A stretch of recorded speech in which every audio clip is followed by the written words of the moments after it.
Hello, everybody. Welcome to Lunch and Learn Live with Lynn. I am Lynn Toomey with her retirement. If you've never watched a live with me, joining me today is Brian Saranovitz. Yes. Hello, Brian. How are you today? Hello, and I am doing very well, and thanks for having me. Yeah, it's a hot day out there in Massachusetts. So It is. It's not as hot as it's been, but it is very muggy. Yeah. And but maybe not by the standards of if there's anybody out there from as my two CFPs are from Mississippi. Yeah. Now that's like soup. I mean that's thick. Yeah. Yeah. But anyways, we're not here for a weather report. A weather report. We're here to talk about. I think we're here to talk about retirement portfolios, how to create a efficient paycheck every month when in retirement from your portfolio. Exactly. So as you may or may not know, the whole point of saving in your 401ks or your IRAs is so that eventually someday you can take that money and live the retirement of your dreams. But one of the questions is, how do you create that retirement paycheck? Like what components are there of a retirement paycheck? And so this is what Brian does at Your Retirement Advisor, like each and every day with people, hardworking Americans all across the United States. He and his team with a couple CFPs and support staff, they work with people to figure out this retirement income puzzle, because it is one of the top fears of retirees is, will my money last a lifetime? So of course, Brian, we have those guaranteed income sources like Social Security and pensions, and oftentimes, if you're just saying, like, let's say you just have Social Security, that's only designed to cover like 30 to 50% of your retirement paycheck.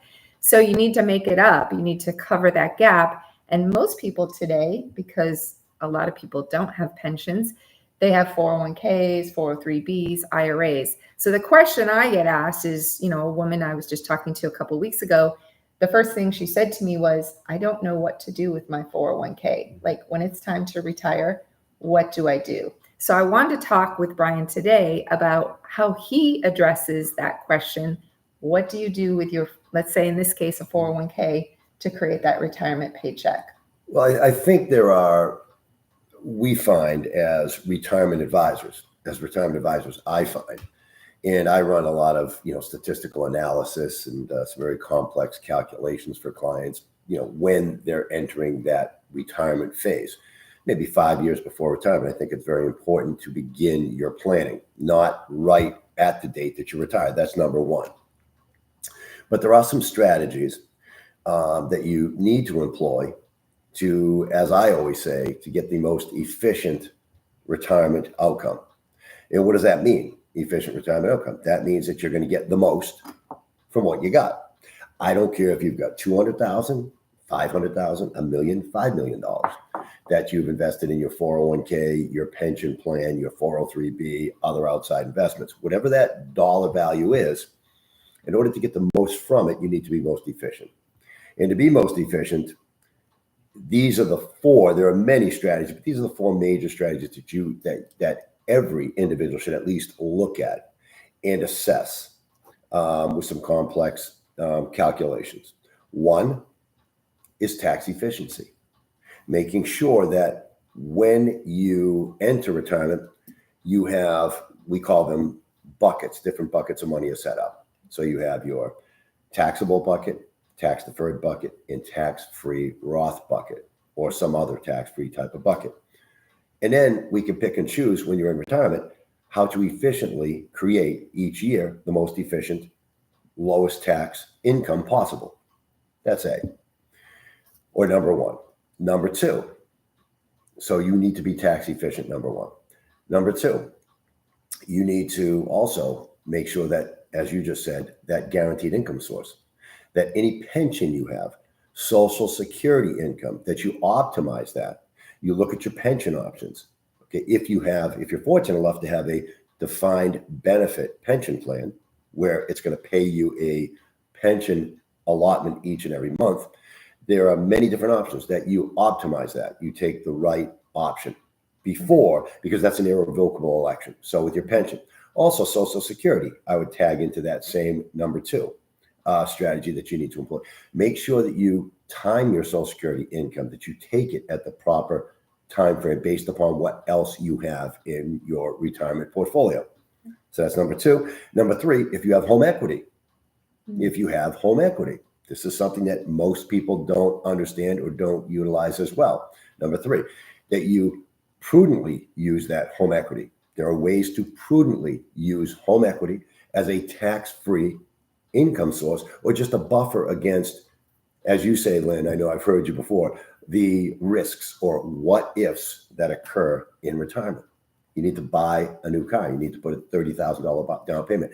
We can set it up so that ultimately you can look at this and review it and educate yourself on how to prudently use any home equity you may have in the retirement equation. And then fourth, what we're going to talk about today more, and I know that's what you wanted to talk about more, is how do we create a risk? I call it a risk optimized portfolio. Because in your portfolio, you can't just have 100% stocks when you're pulling income from that portfolio, even though that's the highest performing asset class historically. So it's given us the greatest return, but it's also given us a lot of risk. So what we need to do is we need to identify, how do we create a portfolio? How do we move money from that 401k, 403b, IRA, or the outside investments, maybe at Fidelity or Vanguard? How do you basically take that money, your overall retirement assets, and move them into a, what I call a retirement or a risk optimized portfolio? Because why I say risk optimized, what that means is you're going to get the greatest return possible, the greatest upside potential over the years with the least amount of risk. That's what a risk optimized portfolio does.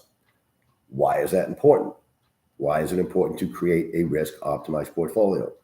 You may ask. Lynn, please ask me. Why is it important? Okay. The reason, Lynn, it's important to create a optimized portfolio, lowering risk to the greatest extent possible, and keeping a high growth rate. The reason for that is because it's just a mathematical equation, and I can prove it. I have software technology that proves this equation. Ultimately, the lower risk in a portfolio, the lower risk, or what's called standard deviation, but we don't have to get into the math, but the math says the portfolio with the lower risk, now this is when taking withdrawals for income, as you said, that income gap. Right. You've got $500,000 and you need to take $20,000 out each year for income. When you're taking income out, the portfolio with the lower risk will last longer, all other factors being equal. Okay. So meaning you can have two portfolios generating 8% returns on an annualized basis. One has a high risk, one has a lower risk. The portfolio with that lower risk level, lower volatility level, year in and year out, will last longer mathematically. Okay. That's why it is absolutely imperative for anybody and everyone that's taking income from that portfolio, right, to make sure they reduce that risk to the greatest extent possible while still getting some good growth to outpace inflation over the years. So if you are a person that's relying on this retirement savings account, this 401k money, IRA money, to generate an income for you, then you really want to protect that income by de-risking it, right? Because we have market volatility and we have other risks like sequence of return risk, which we don't have time today to get into, but I will ask you about that risk in a moment. But the point is if you, let's say you didn't need your 401k to produce an income, could you just leave it more risk exposed for potential? Yes, absolutely. Okay. Absolutely. That's what we look at. That's when someone comes in and we talk about, the first conversation will be, and would be, that we look at, okay, you've got your Social Security. I have some clients that have Social Security income coming in, $3,000 a month. Then they have another pension plan, maybe for another $3,000 a month. So they get $6,000 a month, and that's what they need. They need $6,000 a month for income, but they have $400,000 or $500,000 of outside investments. With those outside investments, because they're not really pulling in income from that, right, what we can do is we can get as aggressive as we want in an all-stock, globally diversified portfolio, and it doesn't matter. We just let it grow. Or what we can do is we can get as conservative as we want with that as well.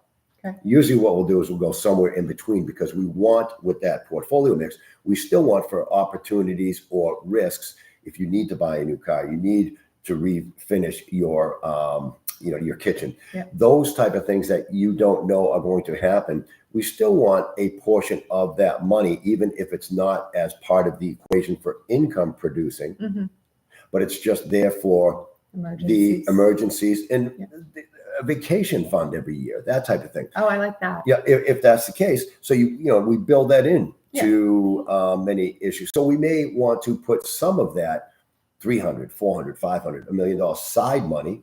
We may want to put some of that in a very low risk savings, money market fund, high treasury yield, fund, something high yield, savings. so that when we need to take some money out for emergency purpose or for vacation funds each year, the money is there and it's not affected by the volatility of the rest of the portfolio. So it's all earmarking that portfolio out correctly. If you're going to take income out, it's different. It's a different strategy. Well, yeah, because if the market were, if you were heavily invested in the market and the market goes down 20%, your income goes down, your lifestyle goes down, and I don't know how many people can absorb that kind of exactly. And that's sequence of return risk that you just mentioned. That's why I see a lot of people coming in after we have the class. We teach a class on retirement planning. A lot of people come in after and they get their assessment so that we can assess where they're at. And a lot of people have 80, 90% of their money sitting in stocks. My point is, great. You've made a lot of money.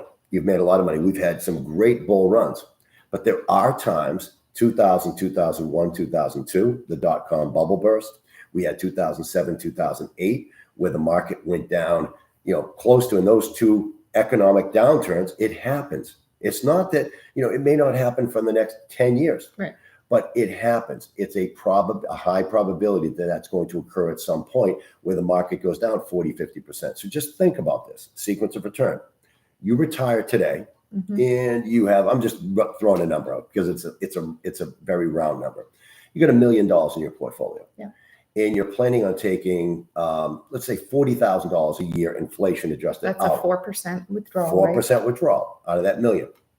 Now, all of a sudden, we have a protracted, now it's all in stocks, or even stocks and a little bit of bonds.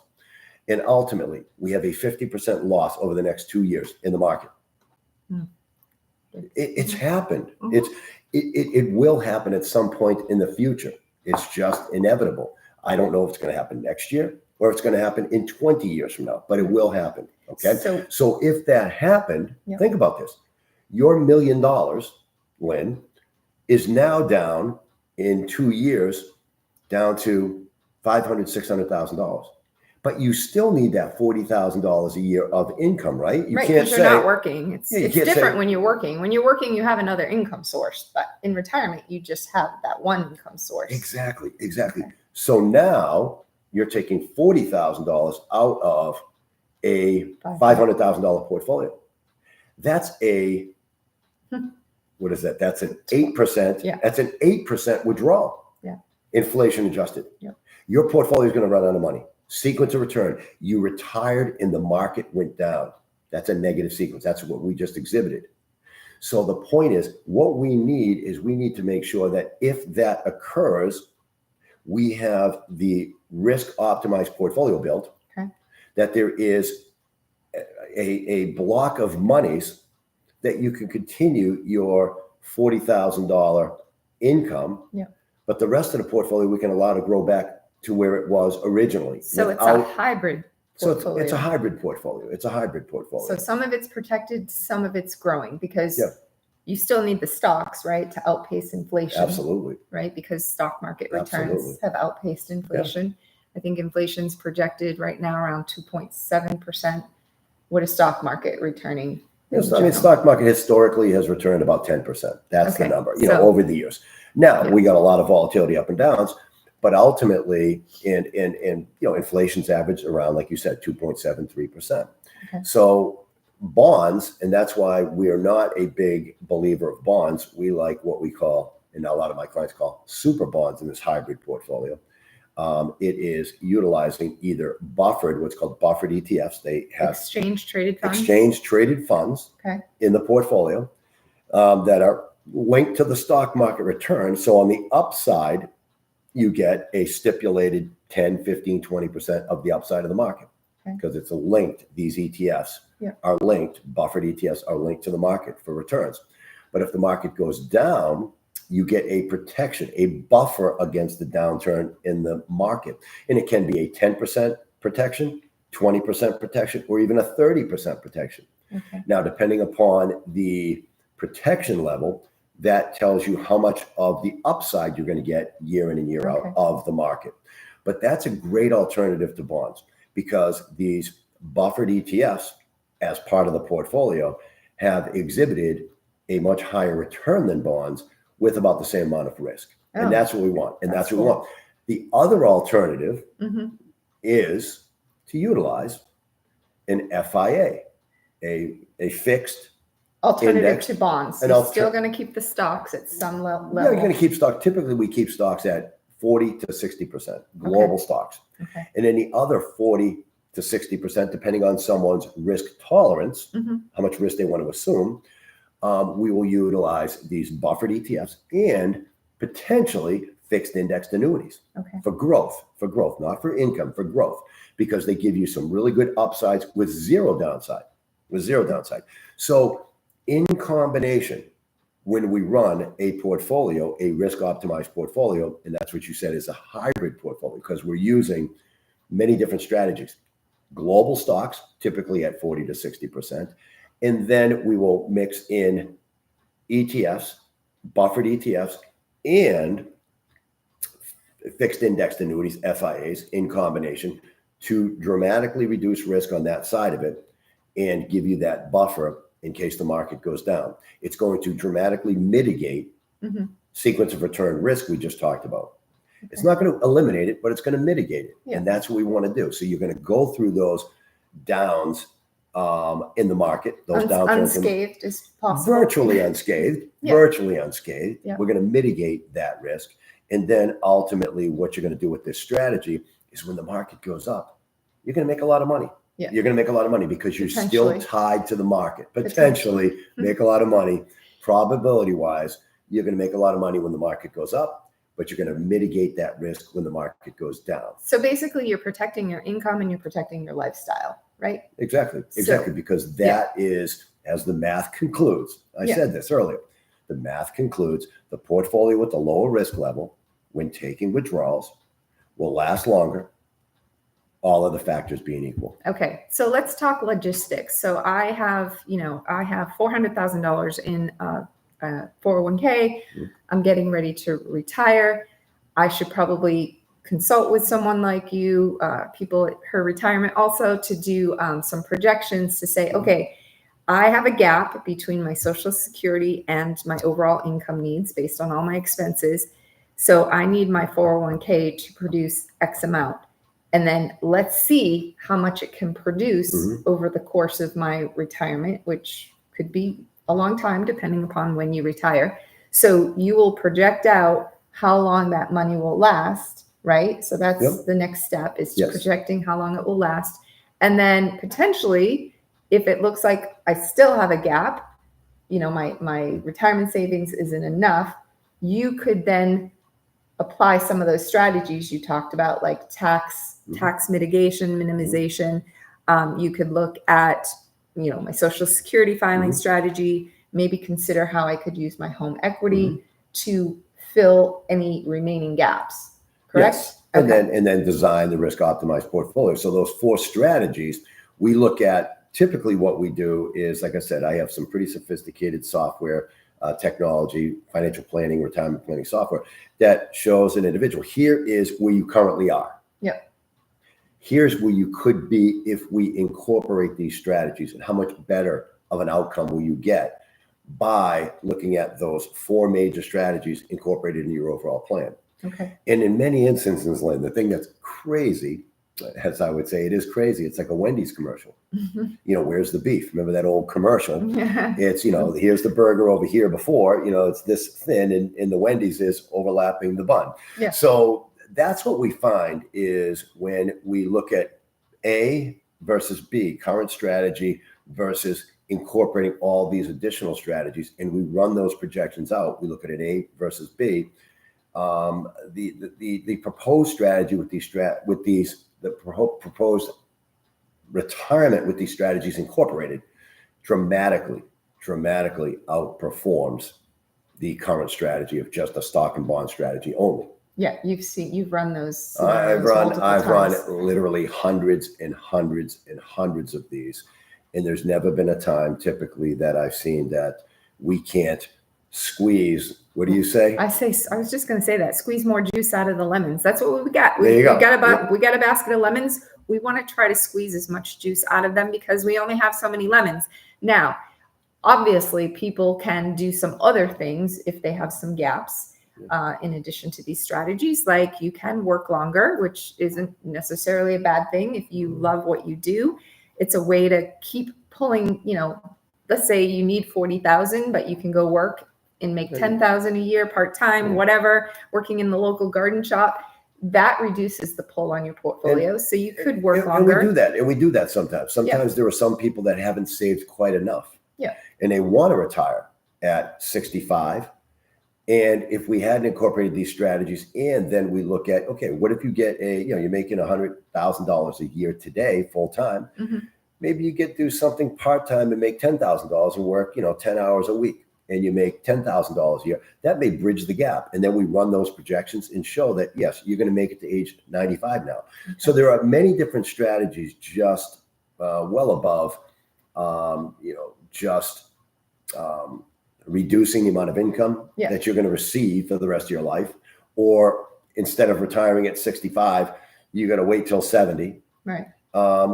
Or getting more aggressive in the portfolio to get a higher return. So there's much more than just those three strategies.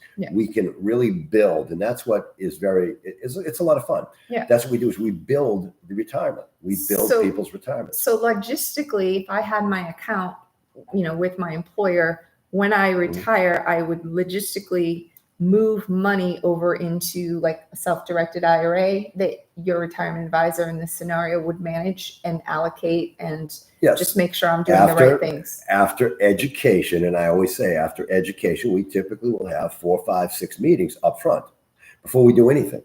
Yeah. And then I need to get to know each client to make sure I'm comfortable with them, and they need to get to know me as well in all strategies that we're going to incorporate. As a fiduciary, that is my responsibility, whether people understand that or not, is to make sure that you, the end client, understand all the strategies that we're going to incorporate, and then we incorporate. I wish I saw in the industry this education requirement. It's almost required. I mean, you typically tell your clients, no, we're going to have these meetings because I want you to get educated. And so often in the industry, people are making uneducated decisions or blindly following some advice. I hear so many of my other advisors, and I know a lot of advisors, and they say, Brian, I would never take 4, 5, 6 meetings with a client, hour, 2-hour meetings with a client before they become a client. Typically I tell them, here's what I'm going to do. Believe me or not, give me your $500,000, $1 million. It's all going to be fine. That doesn't make any sense to me. And it doesn't make sense to most people I talk to. We take our time up front and make sure we build the proper retirement plan with the proper strategies incorporated, and then we execute the plan. Okay. So I have a couple other questions. If someone's, say, 5 to 10 years from retirement, let's say 10, should they start building those? You talked about tax-efficient buckets, right? Tax-free, tax-deferred. What was the other one? Tax-free. I'm drawing. What is it? It's tax-free. Tax-free. I mean, actually, let's say it's taxable. Bucket. That's the one I missed. Tax-deferred and then tax-free. So right. Those are the 3 buckets that prior to retirement. Now, if you are just in retirement and you only have, and I see this all the time as well, people coming in after a class that we teach. That's typically how people meet us, is that ultimately they'll come in and they got $500,000 or $1 million or $1.5 million, and it's all sitting in tax deferreds, a 401k, 401k IRAs. They haven't done any conversions. Now, very important when you're talking about Roth conversions, tax efficiency, setting up those buckets. Dependent upon your stuff, your pension income, Social Security income, the amount of assets you have. Not everybody needs Roth conversion. So converting that tax deferred money to a tax-free Roth bucket. Yeah. And in that process, the trade-off is you're going to pay the tax Up at front, conversion, but you won't pay the tax down the road. And Yes. you guys, your team will do that analysis to say, is it better to pay the tax now versus paying it down the road? Exactly. And we have, once again, I have CFPs that work with me. I'm a registered investment advisor, but I have CFPs that work with me, and they help us through those sophisticated planning items. Okay. So we address all these issues as a true retirement advisor versus just throwing your money in a, no disrespect to advisors that do this, but many do, throwing it all into just an annuity if they're an insurance advisor, or just throwing it into a stock and bond portfolio only if they're an investment advisor. And I think that's what we find is you get one or two sides that you're going to be working with. And we believe it's that middle way. It's right in the middle. Combination. It's the combination of the two, plus doing all the additional outside strategies, the tax planning, talking about using home equity, Social Security, timing, pension maximization or pension optimization, because you have a lot of different options if you have a pension. So all of these things need to be addressed to squeeze more juice out of the lemon. More juice out of the lemon. And that's what I call that is retirement efficiency. Getting being most efficient in your retirement by incorporating the proper strategies to get the most income from what you've got. Yeah. So if let's say someone is 10 years from retirement, there's some things they can do to set themselves up for potentially a better retirement, more secure, financially secure, more intentional. So will your team work with people 10 years out to say, okay, let's put together a financial plan to get you to and through retirement? Here's some things you need to do. Here's some tax diversification. Here's some other things you need to do to set yourself up. Do you do that like I would call it fee-based planning? Yeah. We put a plan together. Yep. 10 years out, 15 years out, 5 years out, regardless. It's always plan-based. Okay. Everything we do is plan-based. We don't just plug someone into something and say, thank you very much, and we go from there. And then, of course, once someone becomes a planning client, a retirement planning client, I don't care if they're 10 years out, 5 years out, 1 year out, just in retirement, whatever it may be, then we get together, and I do mandate this, that we get together every 6 months. We get together every 6 months, and we update everything. We update your retirement projections, make sure you're on pace for that, that everything is looking good. We make adjustments to the portfolio. We look at just any, we do our tax planning, so on and so forth. So it is it's a relationship. It's a relationship moving forward, and working together, and then every 6 months, and I tell everybody, and my thing is when I get off a 6 month review is if anything comes up in between, right? You need to buy a new car, you need this, you need that. You're concerned about something, you contact me, because I am there 100% for each and every one of my clients, and I think that's very important. To make sure that we get together every 6 months, but then in between, in many instances, I talk to each and every one of my clients, maybe 1 or 2 times in between that 6 month period. Right. They call me for something, and that's fine. That's what I'm there for. Right. Well, because at this age too, you have these transitions, divorce, or you become a widow because your spouse passes, or you get an inheritance because your parent passes. So a lot of times recently, I've had clients call me and said, my company is imploding. The other day, I had a client from Florida, and he said, my company's imploding, Brian. We need to get together immediately because we're planning to retire. I was planning to retire in 3 years. Can I retire if I need to immediately? So we sat down, we went through it. And I said, yes, based upon the projections and the sophisticated projections, you're all set. So it made them feel much more comfortable. But so things like that occur. Right. Life happens. Right? Life happens. And that's what I'm there for, is when life happens, we hop on a call or hop on a Zoom conference call or whatever it may be. And we figure it out together. So there's 4 strategies that we discussed today to help you create a reliable income for life. Tax efficiency, guaranteed income sources, looking at those and timing them and making the right strategy decisions on pension payouts and claiming your Social Security, home equity, using the home equity, leveraging the home equity, the dead asset of your home to create an potential income stream.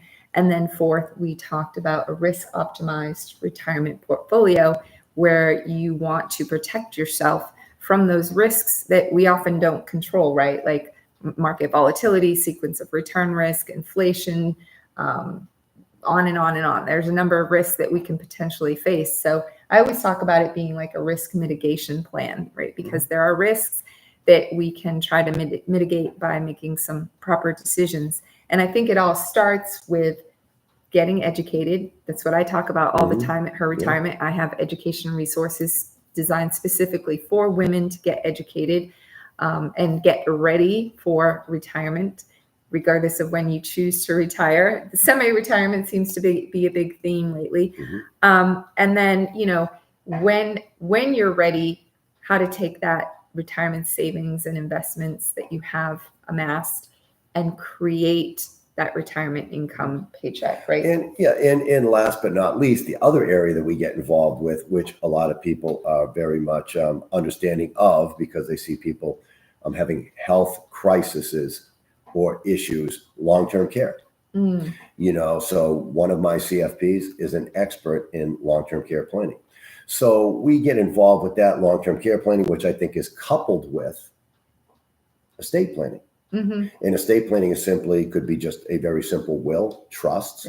So we help people with their wills, trust, and dovetail that into long-term care planning. Well, you talked about healthcare, so I know that you have some resources for helping people make Medicare selections. There's another. So it's kind of there's another area that's very complex. Right. Is Medicare. And so yes, we have resources as well. To help our clients educate themselves, but then also help them make the correct decisions, the correct Medicare decisions, the correct long-term care decisions, the correct estate planning decisions. So it's not just about income and accumulating that income, as we've talked about. Or managing your investments. It's about, once again, we talked about tax planning, use of home equity, Social Security timing, pension optimization. Retirement planning is more than just a 401k. It is. It's very complex. It's very complex because there are many different issues, as you've seen today. There are many different issues that we need to address individually. Right. Issues and opportunities, I think, is because there are opportunities for you to squeeze more juice from the orange. I think you said the lemon. No, the lemons. Okay. Yeah, of course. I've never squeezed juice out of an orange or a lemon. I guess I need a juicer. Yeah, you do.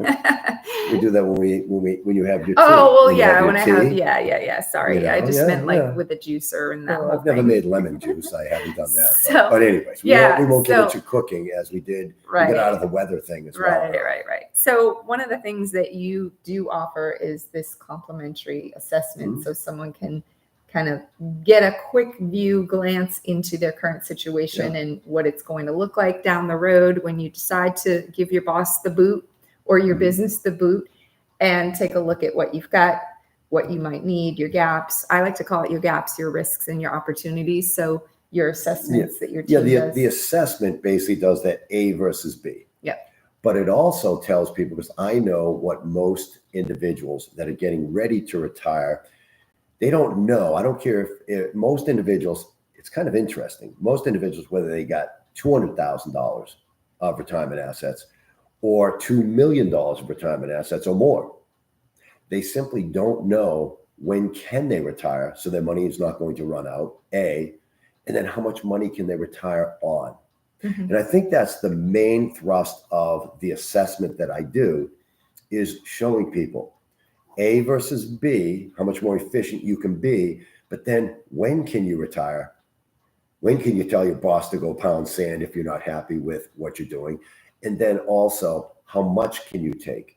And in many instances, I did a review with an individual yesterday that's getting ready to retire in March of 2025. We ran their calculations last night, and John, we determined it needed, with his wife, John and Gail, they needed $7,000 a month net in their pocket. That was the budget. We did some budgeting. They need $7,000, but they can actually produce $8,000.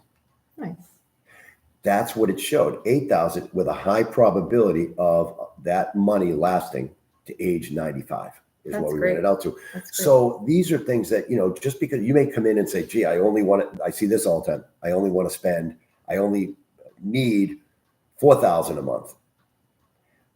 The projections, by being more efficient, can show you that maybe you can actually take $8,000 a month and still have a high probability of success. So there are a lot of people that underspend, I would say, in retirement, and they're just so worried about running out of money that they underspend, and they end up with a big bucket of money. It sounds like a nice problem to have, but it does exist because a lot of people have been really good disciplined savers for their whole lives.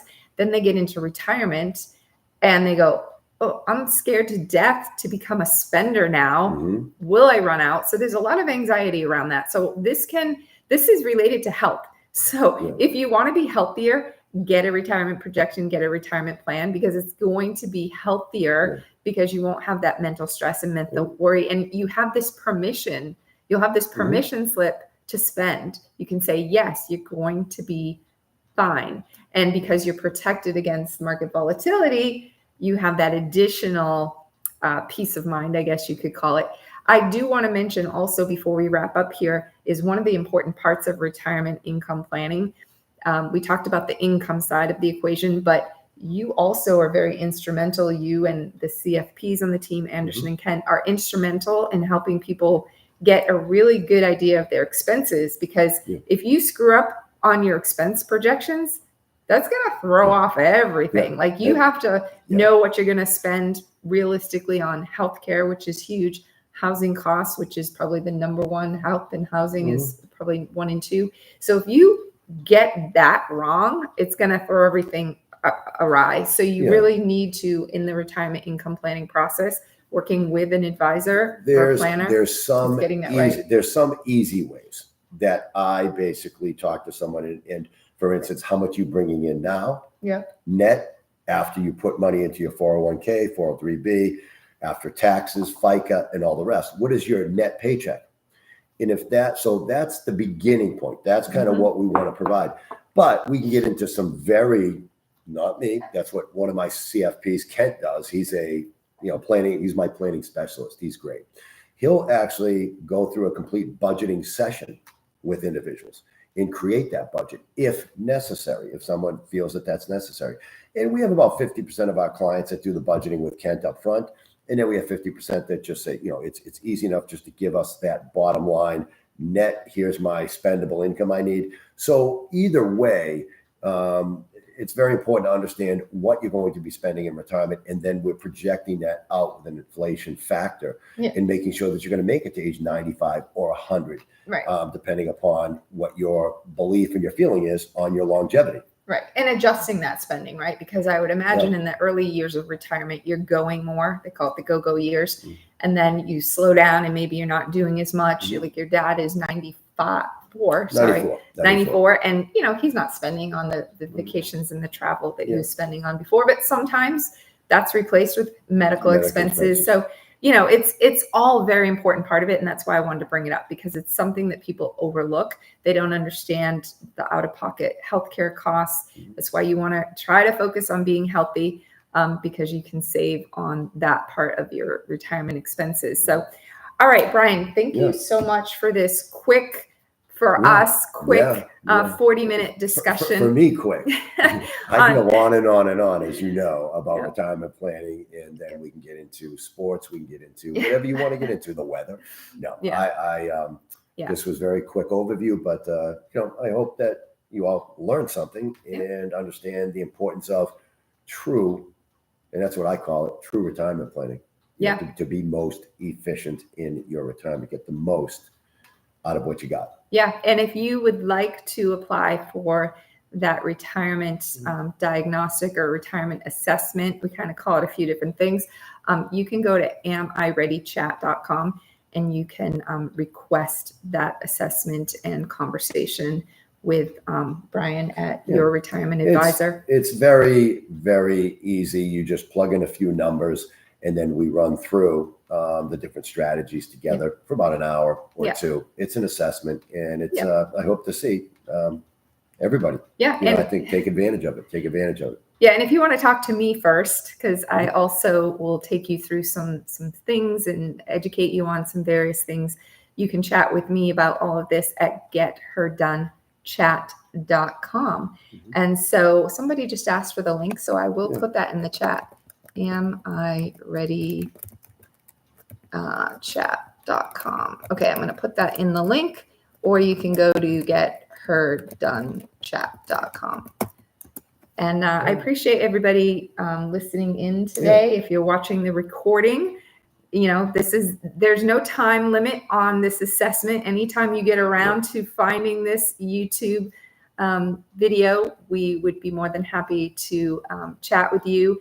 And Brian, thank you so much for taking the time out today. I pulled you away from some client work last minute. Well, that's what I got to get back to right now. I mean, never a dull moment, but I really do hope that you take advantage of the assessment because it will open your eyes. And I think one of the things I hear a lot of times is it definitely lessens the anxiety. The anxiety of retirement and knowing what you need to do.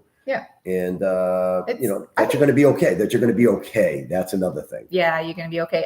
I think it's a great second opinion too, because oftentimes people will say, I talked to a woman a month ago and she was like, yeah, I called my guy with one of the big investment companies, which they do great on investing. And she had actually taken one of my courses, and she asked him about Social Security, and his response was, we'll take it when you want. And then she asked, well, do you do these other strategies like tax planning?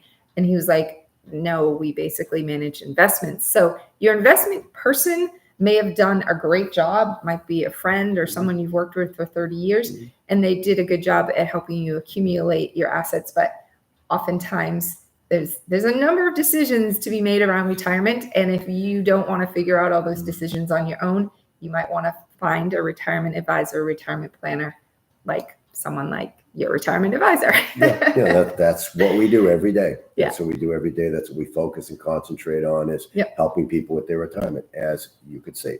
So thank you everybody for being here. And look forward to hopefully talking to you in the future. And squeezing more juice out of the lemons. Exactly. All right. Thanks, everyone. Thanks for watching this week's Lunch and Learn Live with Lynn. Please click the subscribe and like button so you're notified when I post videos and go live on all the different topics. And as always, you can go to herretirement.com to check out all of the resources that I offer women who are trying to know more, have more, and live more. So here's to getting her done. Have a great day. Thank you. Bye.